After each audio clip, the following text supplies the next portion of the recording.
Tamil today news நேயர்களுக்கு வணக்கங்க. இந்த வீடியோவில் நம்ம என்ன பார்க்க போகிறோம் அப்படின்னா, ராகவா லாரன்ஸ் சார் பார்த்தீங்கன்னா இப்போ வந்து நிறைய ஒரு கர்ணர் வல்லர் அப்படின்னு கூட சொல்லலாம், கர்ணர் கூட சொல்லலாம். ஏன்னா அவர் நிறைய தானம் பண்ணிட்டு இருக்காரு. இந்த நேரத்தில் அதாவது ஜல்லிக்கட்டு நடந்துட்டு இருக்கப்போ எல்லா சாப்பாடு செலவுக்கும் 1 கோடி ரூபா கொடுத்து இன்னும் பணம் செலவழித்திட்டு இருக்காரு. வேன்லேருந்து எல்லா ட்ராவல்ஸும் அவர் தான் பார்த்துட்டு இருக்காரு.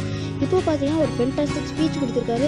அதாவது ஜல்லிக்கட்டை பற்றி அவர் வந்து அந்த நியூஸ் சேனலில் சொல்லும் போது அவர் வந்து வலுத்து நல்ல ஒரு ஸ்பீச் கொடுத்து எல்லாத்துக்கும் உற்சாகத்தை கொடுத்துருக்காரு. அதில் அவர் என்ன சொல்லியிருக்காரு அப்படின்னு பார்த்தீங்கன்னா, அவர் போராட்டத்தை நிரந்தர சட்டம் வர வரையும் அந்த போராட்டத்தை கைவிட மாட்டோம் அப்படின்னு சொல்லி மெரினா கடற்கரையில் இருக்க எல்லாத்தோட சார்பாகவும் சொல்லியிருக்காரு. அடுத்தடுத்த போராட்டங்கள், விவசாயம், இந்த மாதிரி பல விவசாயிகளுக்கான கோரிக்கை, அதுக்கப்புறம் இந்த இது வயசானவங்கள போய் ஹாஸ்பிட்டலில் விடுறது, எல்லா போராட்டத்தையும் நாங்கள் பண்ணி எல்லாத்துக்கும் ஒரு வழி கொண்டு வரோம்னு சொல்லியிருக்காங்க. இந்த மாதிரி பல விஷயங்கள் வந்து இவர் சொல்லியிருக்காரு. ஏன்னா அவருக்கு வந்து தமிழ்நாட்டு மேலே அவ்வளோ பட்டுன்னு கூட சொல்லலாம்.